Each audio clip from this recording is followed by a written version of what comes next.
Buenos días. Vamos a hacer este webinar para hablar sobre las últimas reformas de las imprudencias y relacionado con ello, pues la tramitación extrajudicial y judicial de los accidentes de circulación. Ya saben que en estos últimos años hemos tenido dos reformas importantes del Código Penal, en el 2015 y en el 2019, aparte de la reforma del baremo, que también supuso pues, un cambio importante, y de la Ley de Responsabilidad Civil y Segura Circulación de Vehículos a Motor.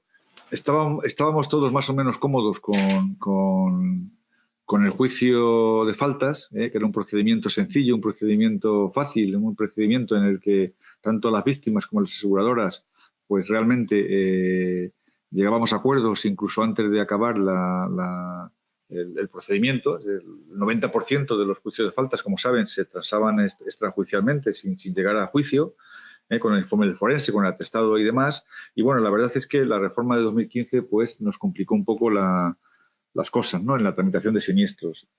Yo creo que estas reformas, esta última reforma, sobre todo la de 2019, pues no deja de ser una manifestación más de la tensión que existe pues, entre los distintos grupos de presión o lobbies, sobre todo entre víctimas y entre aseguradoras. Y bueno, pues como consecuencia de esto, pues yo creo que han ido apareciendo estas reformas y a veces la balanza se equilibra o se desequilibra para un lado o para el otro, ¿no? En esta materia pues tenemos la Administración, tenemos la Fiscalía, tenemos los jueces y sobre todo pues tenemos, como digo, el colectivo de aseguradoras y el colectivo de víctimas, que a veces pues hay un tira y afloja, ¿no?, y eso da lugar pues a que se produzcan estas reformas, ¿no? Yo creo que en el año 2015 lo que ocurrió fue que se pretendía por el legislador, yo creo que aquí no intervinieron los compañeros seguros, se pretendía por el legislador despenalizar las faltas, y de hecho se hizo. Se decía en la exposición de motivos de la Ley Orgánica 1/2015 que el objetivo de esta ley era pues solamente penalizar aquellas imprudencias más graves y despenalizar aquellas conductas, digamos, menos graves, que tendrían que ir por la vía civil. Se decía que el derecho penal tenía que ser la última ratio y, por lo tanto, pues las cosas pequeñas deberían de sustanciarse en la jurisdicción civil. Sin embargo, como saben, en la tramitación de la Ley Orgánica 1/2015, al final, yo creo que de forma precipitada, como consecuencia pues eso, de estas presiones que existen, pues se introdujo un nuevo concepto, que son las imprudencias menos graves, aunque es verdad que solamente para resultados graves, resultados del artículo 149 y 150. Pero este concepto de imprudencia menos grave, que era un concepto nuevo, que al principio podría pensarse que se asimilaría a la imprudencia leve, pero realmente no era eso lo que pretendía el legislador, y más bien lo que ha ocurrido es que está más cerca de la imprudencia grave que de la imprudencia leve, como ahora veremos, ¿no? Pero sí que es verdad que yo creo que se hizo a última hora y sin reflexionar mucho. A lo mejor hubiera sido mejor que se condenase o que se castigase la imprudencia leve incluso, pero con resultados muy graves, ¿no? Pero este concepto, la verdad es que distorsionaba un poco y bueno, pues de hecho la propia Fiscalía de Seguridad Vial ha dicho que ha habido provincias, sitios en los que no se ha incoado ningún procedimiento de delito leve como consecuencia de una imprudencia menos grave, con lo cual esto demuestra que era un concepto complicado, ¿no? La reforma de 2019 viene como consecuencia pues, de presiones, de cierta insatisfacción que ha habido por parte sobre todo de las víctimas, porque quizá no haya funcionado bien el procedimiento que se estableció. Realmente lo que se hizo en 2015, como consecuencia de la reforma penal, fue modificar la Ley de Responsabilidad Civil y Segura en la Circulación de Vehículos a Motor.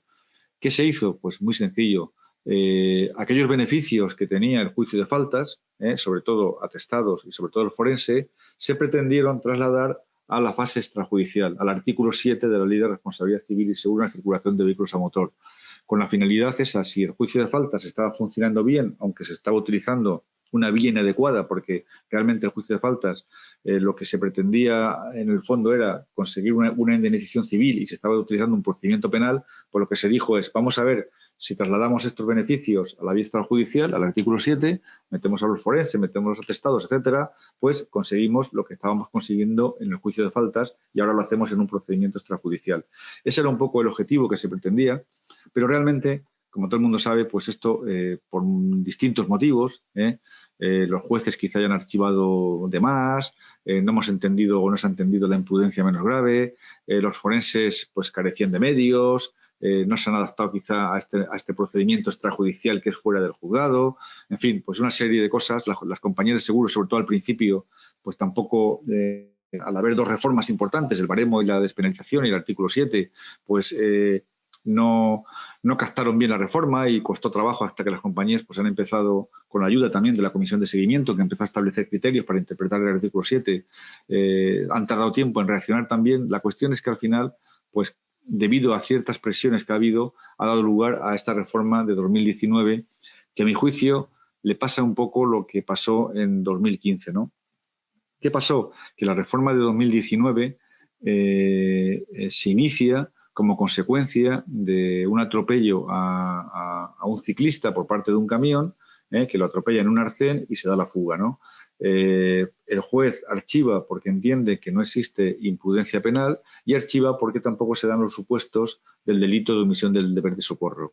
Esto fue un poco escandaloso y esto dio lugar a que sobre todo asociaciones de ciclistas, asociaciones de víctimas, emprendieran una reforma cuyo objetivo único, y eso lo dice la exposición de motivos, porque luego no entra la exposición de motivos en cosas que vinieron después, cuyo objetivo único era simplemente castigar más las imprudencias graves, que sí que lo hace la Ley Orgánica 2/2019, y tipificar el delito de abandono del lugar del accidente.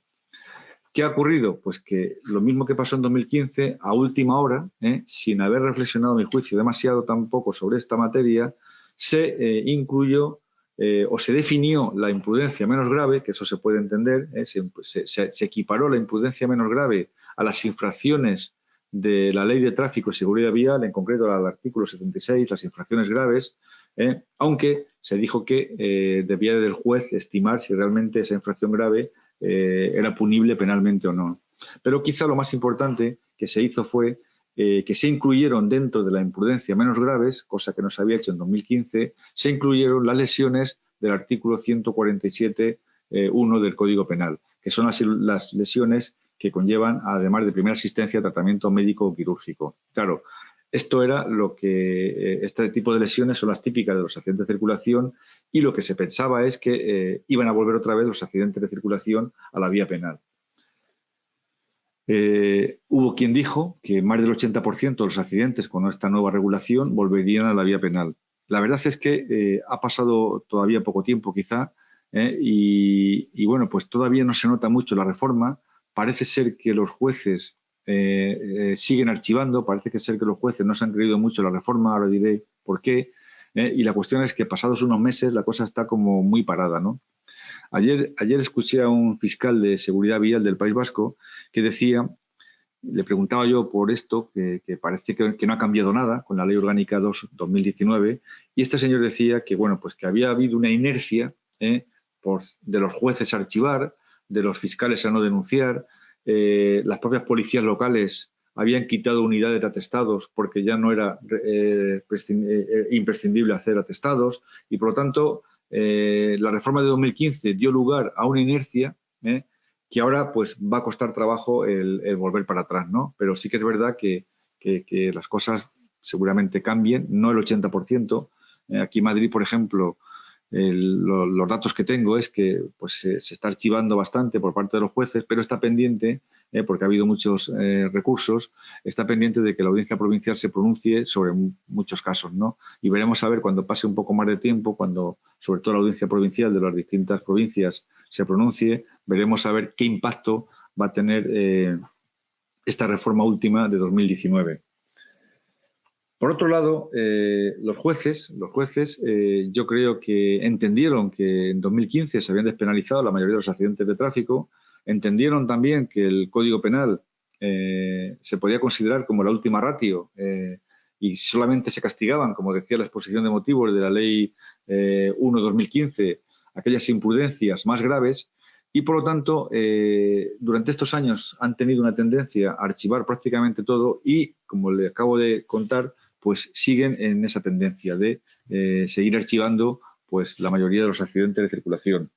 Realmente, todo el mundo tiene claro que no cualquier imprudencia puede ser tipificada como delito. Además, ahora no estamos en faltas, estamos en delitos, con lo cual eso lleva unas consecuencias también para el infractor, como antecedentes penales, etcétera, bueno, pues que hay que pensárselo bien y que no es una simple falta, y por lo tanto los jueces van a ser severos a la hora de instruir estos procedimientos, ¿no?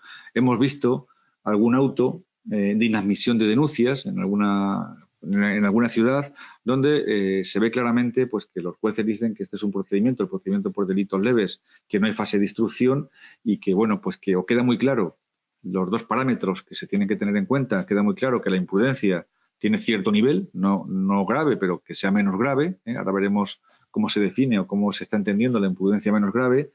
Y, por otro lado, que las lesiones están dentro del 147.1. Es decir, que ha habido tratamiento médico y quirúrgico. Y tiene que haber tratamiento médico y quirúrgico que tenga, ya se está diciendo también, que tenga efectos curativos. No vale tratamiento simplemente de seguimiento, tratamiento paliativo, etcétera, ¿no? Entonces, bueno, pues parece ser que los jueces lo que están pidiendo es que se acredite ambos extremos, ¿no? Y que más que instrucción, lo que yo aconsejaría a los abogados que pretendan denunciar es que faciliten al juez estas dos cuestiones, ¿no? Es decir, que ya quede claro pues que las lesiones pues tienen una determinada entidad. No basta con poner una denuncia, como se hacía con las faltas, donde se adjuntaba solamente el parte de urgencias del hospital, ¿no? Ahora hay que acreditarle al juez que realmente esas lesiones pues conllevan tratamiento médico o quirúrgico, ¿no? Para que el juez abra diligencias previas y pueda instruir un procedimiento por delito leve.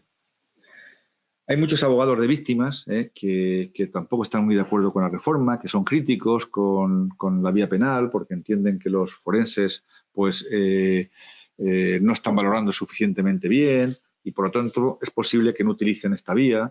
Y, bueno, pues aquí también hay ciertas suspicacias, ¿no? Por parte de las aseguradoras, la verdad es que ahora hablaré un poquito más de esto, nos complica un poco también la tramitación de los accidentes, porque, bueno, nos habíamos intentado hacer, ya digo, con la ayuda de la Comisión de Seguimiento al procedimiento del artículo 7. Es verdad que el procedimiento del artículo 7, pues para mí tiene un defecto y es que no tiene un final como tenía el juicio de faltas. El juicio de faltas, pues si no conseguías llegar a un acuerdo con la compañía, que normalmente, ya digo, el 90% se resolvía antes de sentencia, pero sabías que acababa en sentencia y que acababa en sentencia sin costes para la víctima, ¿no? El procedimiento del artículo 7 no tiene un final como tal. El final que tiene, si no hay acuerdo, es o bien la mediación que nos ha utilizado o bien ya ir a un procedimiento civil con lo que eso conlleva en cuanto a costes y demás, ¿no?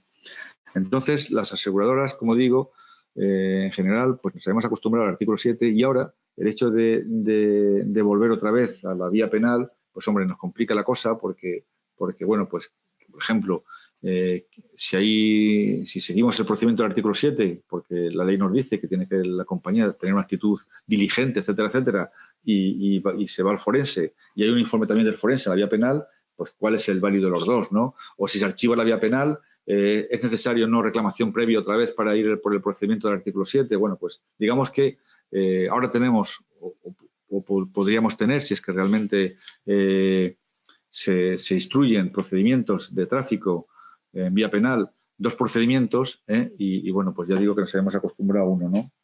Yo, por ejemplo, pues lo que digo es que cómo queda ahora el procedimiento del artículo 7, con la vuelta a la vía penal de los accidentes de circulación, con todo lo que se había trabajado sobre ello, ¿no? La Comisión de Seguimiento del Baremo pues ha establecido pues lo que era una reclamación previa, el contenido de la reclamación previa, que no tenía que estar cuantificada, cómo se tenían que hacer las ofertas motivadas, cómo se tenían que dio una serie de recomendaciones sobre los informes médicos en el caso de lesiones de traumatismo menor de la columna cervical, etcétera, etcétera, ¿no? Entonces, bueno, pues la verdad es que queda un poco en entredicho todo lo que se había hecho sobre el artículo 7, ¿no?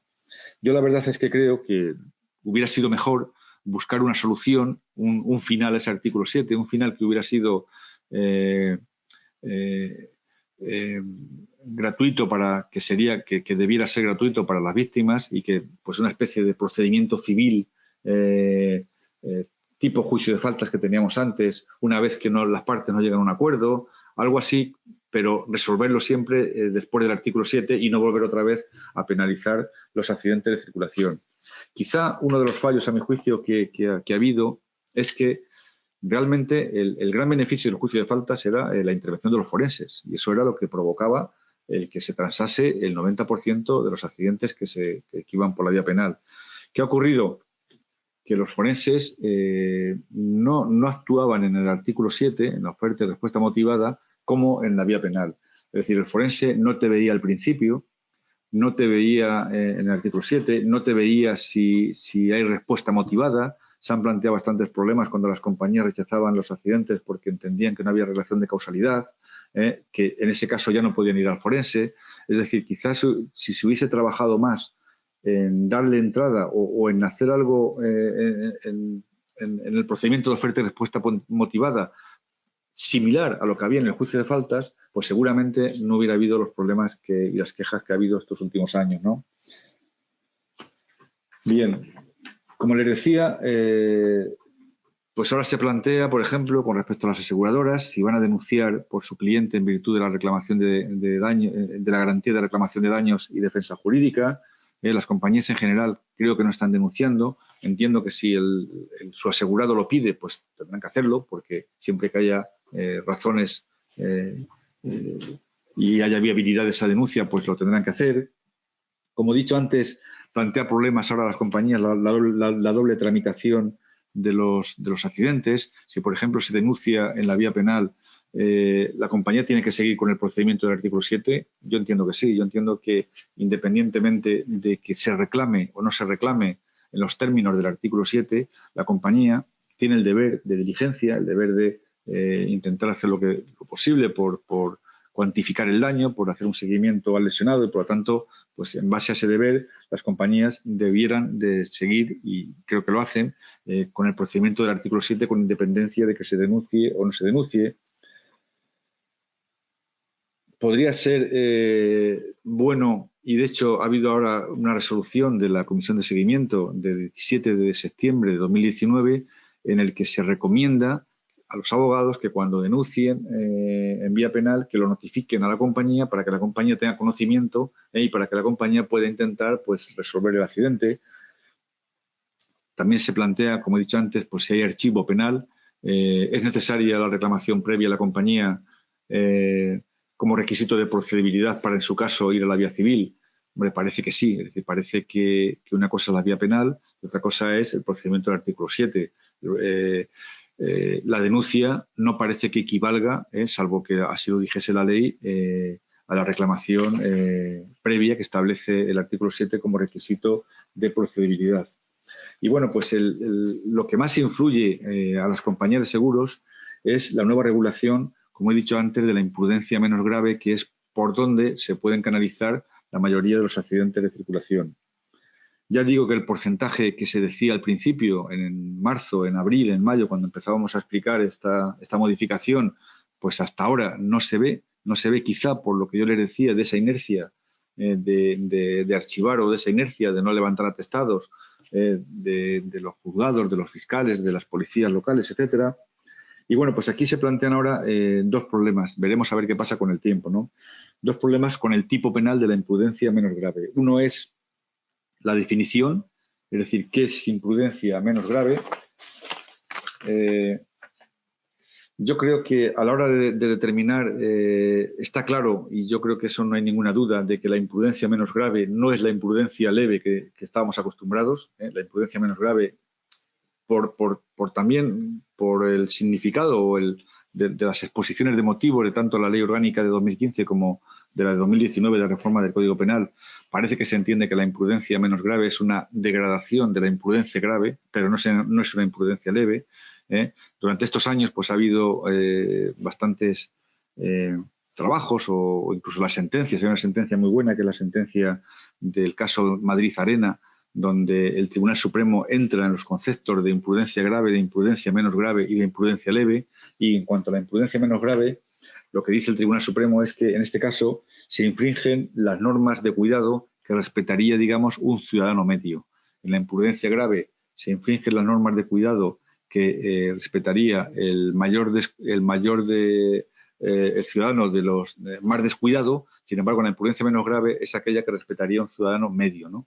Por lo tanto, digamos que está más cerca de la grave que de la leve, ¿no? Por ejemplo, si conducir a 60 o 70 por hora en una calle estrecha supondría una clara imprudencia grave, pues a lo mejor conducir a 70 o 80 por hora en la misma velocidad en una calle de 3 o 4 carriles, pues sería una degradación y podría ser una imprudencia menos grave.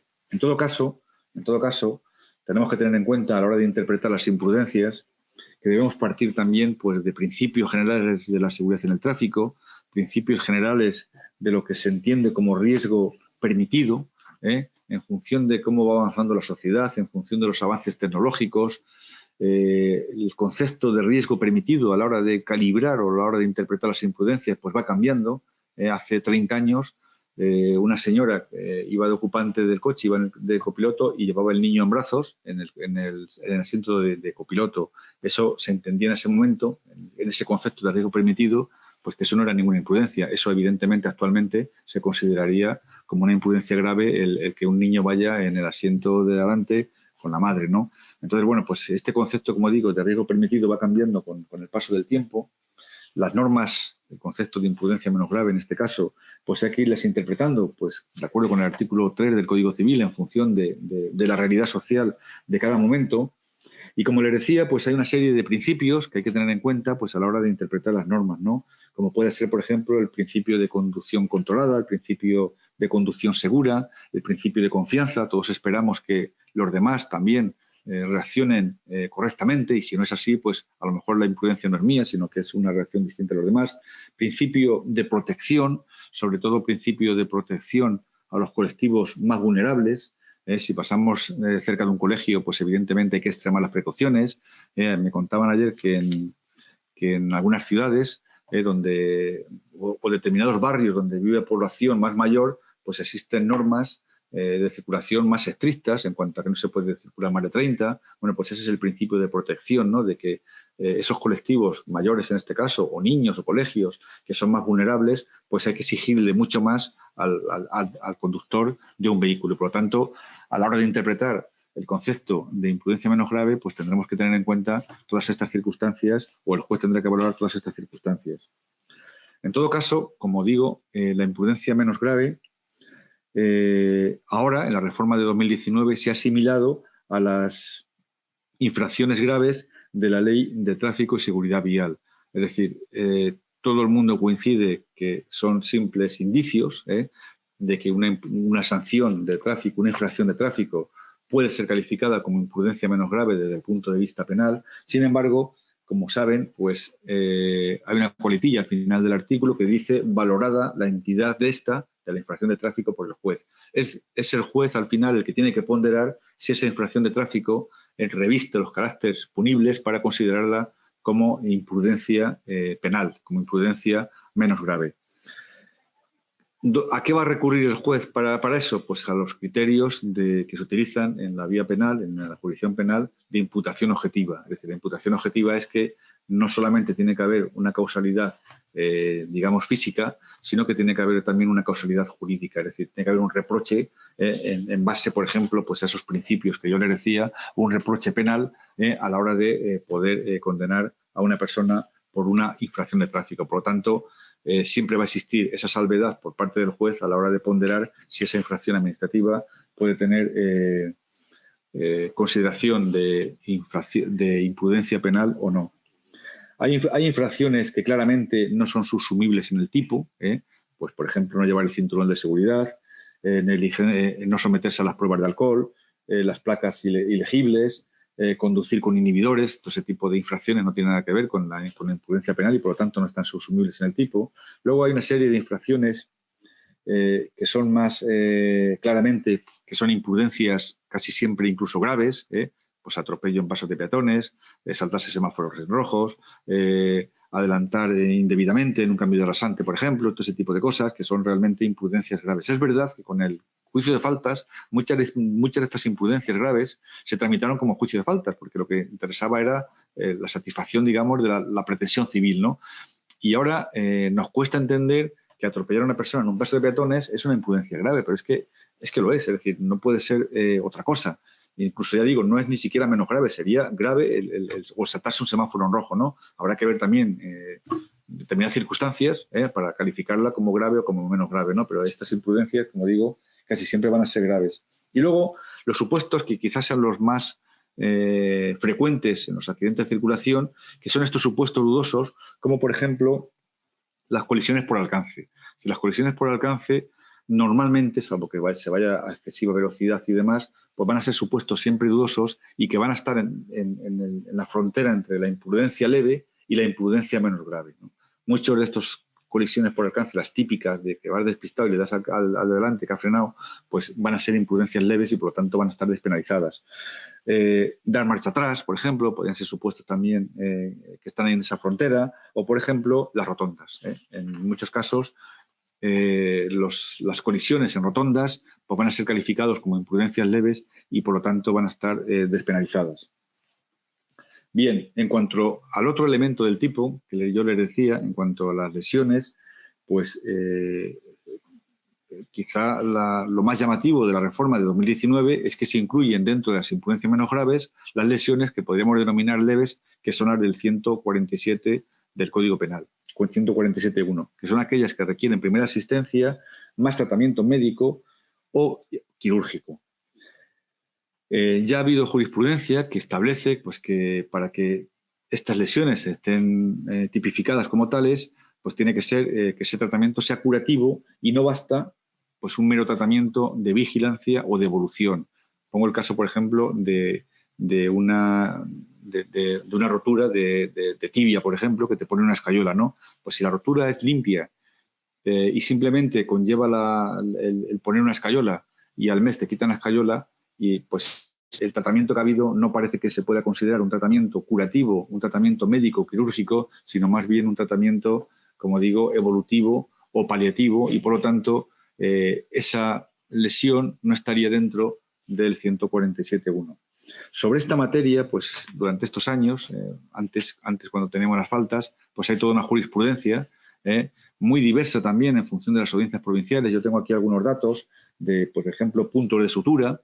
Pues en Madrid se decía que sí, que era tratamiento médico, y por ejemplo en Barcelona se decía que no, o fracturas no desplazadas y férulas, en algunas ciudades se decía que sí, en otras que no, fractura de huesos de nariz, en principio parece que sí, que puede ser tratamiento médico, por supuesto los esguinces, la cervicalgia, la lumbalgia, pues aquí hay un poco de todo, porque aquello que conllevaba solo rehabilitación, la rehabilitación no se consideraba tratamiento médico, y aquí también, pues, como es la lesión más frecuente de los accidentes de circulación, pues en Madrid se solían admitir como tratamiento médico quirúrgico y, por ejemplo, en Barcelona no se solían admitir. Fracturas de piezas dentales, pues también puede ser un tema problemático.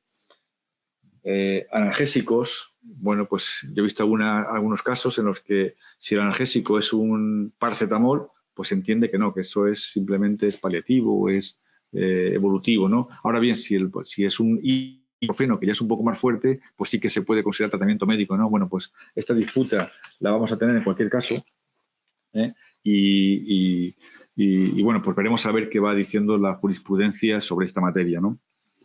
Bien, ya digo que la imprudencia menos grave es quizá la reforma más importante, la que más nos afecta, pero el origen de esta Ley Orgánica 2/2019 realmente fue castigar las imprudencias graves, los delitos de lesiones y homicidio por imprudencia graves que se tramitan, como saben, por el procedimiento abreviado. Aquí lo que se ha hecho ha sido dos cosas. Por un lado se considera como imprudencia grave cuando se cometen,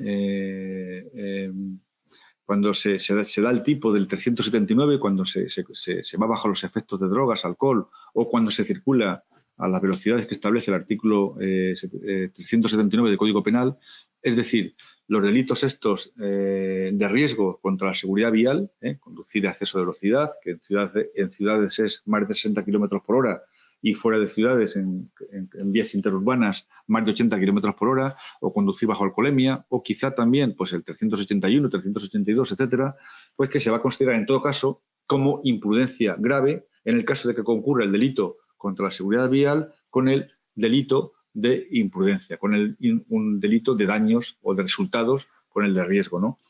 Yo la verdad es que tampoco estoy muy seguro que esto esté bien hecho, es decir, porque se dice en todo caso, parece que si yo voy con alcoholemia siempre va a ser una imprudencia grave. Si el delito de riesgo es con alcoholemia y hay un delito de resultado, o hay un resultado, el delito de resultado siempre va a ser imprudencia grave. Yo tengo mis dudas y quizá son evidentes y quizás se corrija por los criterios de imputación objetiva, ¿no? ¿Por qué? Porque ya digo que no solamente tiene que haber una causalidad física, sino también una causalidad jurídica. Se me tiene que imputar desde el punto de vista jurídico que yo he cometido una imprudencia grave.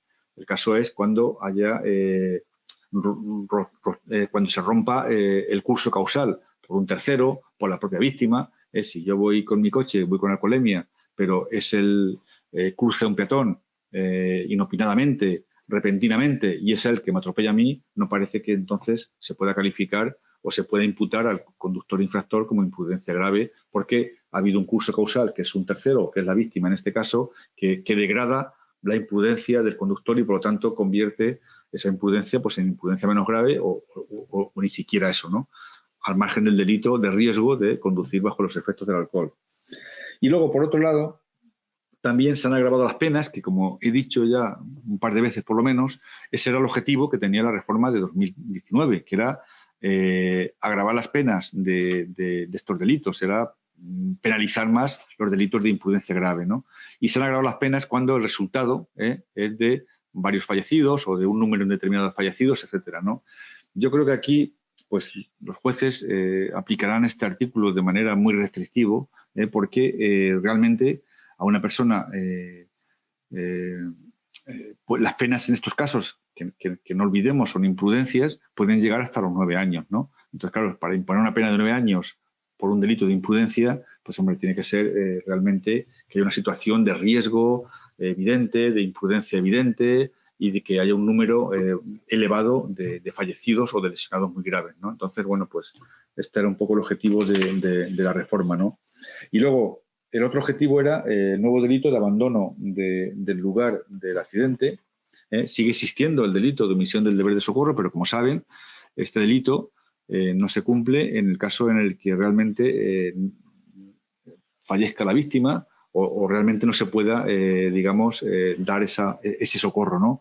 Por eso se ha tipificado el delito de abandono independientemente de que se pueda socorrer o no, porque si se puede socorrer y abandonas, sigue existiendo el delito de omisión del deber de socorro que tiene una penalidad mucho mayor, ¿no? Ahora simplemente es que abandonas el lugar, no tendrías por qué socorrer, pues porque fallece o porque hay otras personas que lo hacen, pero abandonas el lugar del accidente, ¿no? Realmente se ha criticado mucho este nuevo delito porque se discute en estos casos cuál es el bien jurídico protegido. Más bien parecen deberes éticos, deberes morales, el hecho de no abandonar a una persona a la que tú le has causado unos daños por imprudencia, etcétera, incluso por caso fortuito, pero realmente no está muy claro cuál es el bien jurídico protegido. Esto sería como, por ejemplo, se dice que una persona atraca un banco y se tiene que quedar para que la policía le tome luego. Es decir, si no se queda después de atacar el banco, comete dos delitos, el atraco y el no quedarse, ¿no? Entonces, bueno, pues ahí se discute un poco, digamos, la finalidad de este delito, ¿no? O los bienes jurídicos protegidos. Bien, pues esto es un poco todo. Les he intentado dar una visión general. Como no tengo mucho más tiempo, pues me hubiera gustado más explicarles también lo que es la tramitación extrajudicial y lo que se ha hecho en el procedimiento del artículo 7, pero en síntesis, pues es lo que les pongo aquí, por ejemplo, ¿no? En esta primera diapositiva, ¿no? Nosotros tuvimos una primera época que fue hasta 2015, que ya estaba la oferta y respuesta motivada, pero como estaba el juicio de faltas, la oferta y respuesta motivada quedó en un plano segundo, porque casi todo se tramitaba por la vía penal. De 2015, la segunda etapa que yo le llamo aquí, hasta la ley orgánica, 2019 pues fue cuando se despenalizaron las faltas. Como consecuencia de la despenalización de las faltas, se modificó el artículo 7 para encajar esos beneficios que tenía la jurisdicción penal en la vía extrajudicial. Y bueno, pues el resultado de estas modificaciones, pues por unas cosas o por otras, pues como he comentado, no han funcionado mucho y esto ha dado lugar pues a presiones para que vuelvan a modificarse otra vez las imprudencias, ¿no? Y esto ha dado lugar a la Ley 282/2019, que tenía en el inicio esa finalidad de castigar las imprudencias más graves y de regular el delito de abandono, pero que al final pues se definió la imprudencia menos grave y las lesiones del artículo 147.1 del Código Penal. Y bueno, pues este tema, como muchos otros, vamos a ver en el curso de Derecho de la Circulación que hemos organizado con INESE. El curso de Derecho a la Circulación de 120 horas pues está impartido pues por prácticos, por gente como pues Mariano Medina, o gente como David Iglesias de Reale, o Carlos Miranda de Pelayo, gente que estamos en José Manuel Villar, José Pérez Tirado, gente que estamos un poco al día en la práctica de los accidentes de circulación, y hemos dividido el curso en 3 apartados, ¿no? Aspectos civiles, aspectos penales y aspectos administrativos, ¿no? Es decir, se trata de dar una visión completa de lo que son los accidentes de circulación desde el punto de vista teórico, pero sobre todo desde el punto de vista práctico, ¿no? En los aspectos civiles pues se va a tratar pues todo lo que es tanto las coberturas o tanto la responsabilidad civil y el seguro obligatorio de la circulación como las coberturas voluntarias, ¿no? Pues se va a tratar el artículo 1, lo que es un hecho de circulación, los accidentes de circulación con elementos extranjeros, todos los seguros voluntarios, seguros de robo, seguro de lunas, etcétera. Se va a tratar también todo lo que tiene que ver con la valoración del daño personal, el nuevo sistema de valoración del daño personal ya después de 3 años de vigencia. En la parte segunda del curso vamos a tratar todos los aspectos penales, los delitos contra la seguridad vial, los delitos graves, los delitos menos graves, las imprudencias graves y también las imprudencias menos graves, que son los delitos leves, con casos prácticos, con sentencias y demás. Y la parte administrativa, pues vamos a ver un poco todo lo que es la parte, digamos, más pública, la parte de tráfico, seguridad vial, y sobre todo también lo que es la responsabilidad patrimonial de la Administración como consecuencia de los accidentes de circulación, ¿no? Y qué pasa cuando hay objetos en la calzada, qué pasa cuando la culpa del accidente es por una vionda que no se ha cambiado a su debido tiempo, cómo se responde, etcétera. Y nada más, pues muchas gracias por su atención y nada, espero que les interesen estas materias y que, bueno, pues que se apunten a este curso que va a ser muy interesante. ¿Sí? Vale. Me dicen que hay preguntas, pues paso a contestarlas. Dice, me pregunta Álvaro Moreno, dice, en el supuesto de accidente por culpa menos grave, ¿puede presentarse denuncia y por otro sí indicar que se notifique la misma a la aseguradora del presunto responsable para que dicha notificación cumpla los efectos del artículo 7? Hombre, yo creo que se puede hacer, naturalmente, por supuesto, pero tengo dudas de que esa reclamación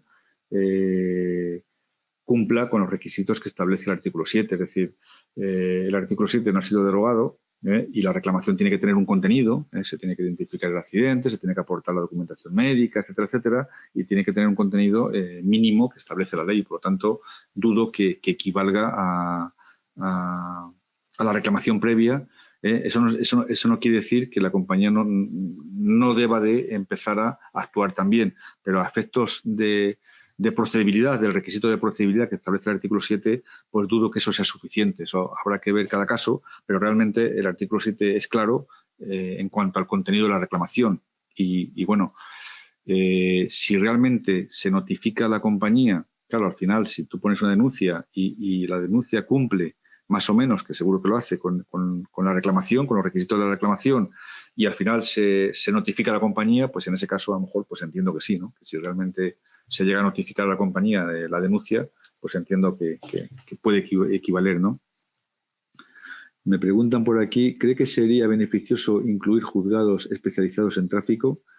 No es ya por el volumen, que también, sino por la complejidad de la entrada tal.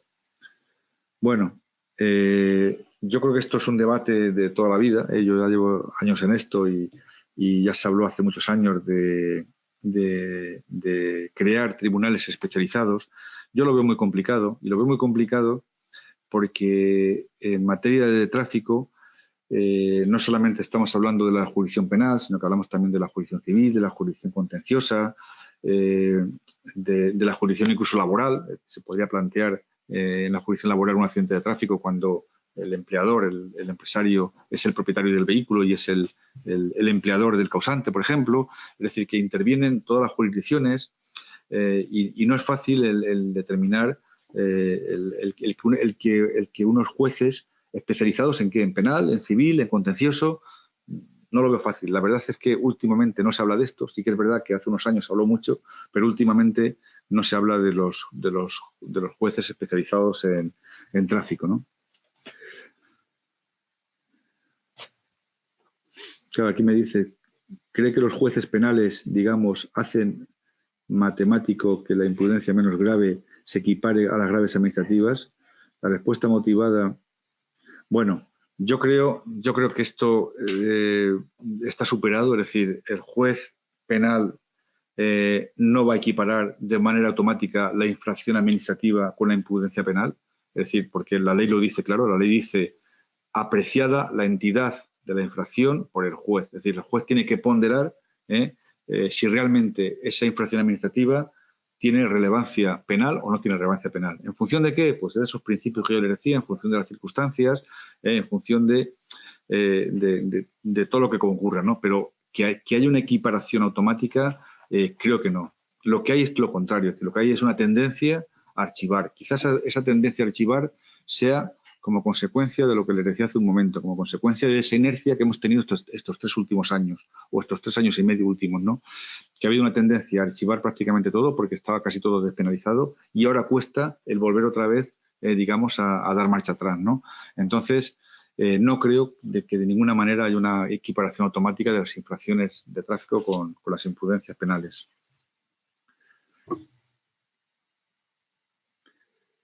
A ver, ¿qué dice la imprudencia menos grave? La respuesta motivada puede equipararse a una oferta motivada igual a 0. Bueno, esto también se ha debatido, que para que el forense pueda entrar a valorar los daños de un lesionado, que lo haga también cuando haya respuestas motivadas que sean con motivo de problemas de relaciones causales entre las lesiones y el accidente. Y entonces, bueno, pues yo creo que es una de las modificaciones que habría que hacer en la ley. Realmente lo que hay que hacer es que el forense no solamente vea cuando haya oferta motivada, sino también cuando haya respuesta motivada, cuando la respuesta sea no por insistencia de seguro o de responsabilidad, sino por relación de causalidad. Y por lo tanto creo que eso requiere más una modificación legislativa que me parece que en el informe del baremo, en el informe de SPOX del baremo, donde se han hecho una serie de propuestas que lo están analizando ahora los ministerios, pues va esta materia, de que el forense pues, pueda ver también en estos casos con la finalidad pues, de intentar solucionar el problema que se ha planteado durante estos años. A ver. Dice, se interrumpe con la presentación y tramitación de la denuncia el plazo de prescripción de la reclamación del artículo 7. Bueno, dice el plazo de prescripción, es que no entiendo bien esta pregunta del artículo 7. Bueno, yo entiendo que sí, yo entiendo que siempre que haya actuaciones penales, eso en cualquier ámbito, la prescripción está interrumpida en la vía civil hasta que no termine, incluso de los que no han denunciado. Es decir, si hay 2 perjudicados en un accidente y denuncia uno, mientras se sustancia el procedimiento penal, hasta el archivo del procedimiento penal, hasta la sentencia final, está interrumpida la prescripción respecto a la vía civil, incluso de los que no hayan denunciado y hayan también participado en el accidente, con lo cual ese tema yo creo que está totalmente claro. Bien, otra pregunta es ¿cómo el consorcio de compensación de seguros se puede hacer cargo en los supuestos de víctimas que son abandonadas por el responsable del accidente? Dice, ¿cómo el consorcio de compensación de seguros se puede hacer cargo en los supuestos de víctimas que son abandonadas por el responsable del accidente? Bueno, yo creo que aquí, Alejandro Sanchís, me parece que te estás refiriendo a los vehículos desconocidos, y es así, es decir, el consorcio en el ámbito del seguro obligatorio del automóvil tiene una serie de funciones de manera subsidiaria, digamos, que son atender los daños producidos por vehículos inseguros, por vehículos desconocidos, por vehículos que se dan a la fuga, vamos, y en ese caso, pues el consorcio se tiene que hacer cargo, de acuerdo con el artículo 11 de la ley del automóvil, de los daños personales y de los daños materiales cuando los daños personales sean significativos. La ley define lo que son daños personales significativos y, por lo tanto, el consorcio ahí actuaría como cualquier compañía actuaría con un lesionado. Le tiene que abonar los daños dentro de los límites del seguro obligatorio, pues el 100% de los daños personales, de los gastos asistenciales, etcétera, ¿no? Con lo cual es una cobertura que la ley establece a cargo del consorcio. Bueno, pues nada más, no hay más preguntas y les agradezco su atención y nada, pues espero que les interese este curso que vamos a hacer y que creo que va a ser un curso muy práctico y muy útil para todas las personas que puedan asistir al mismo. Muchas gracias por su atención.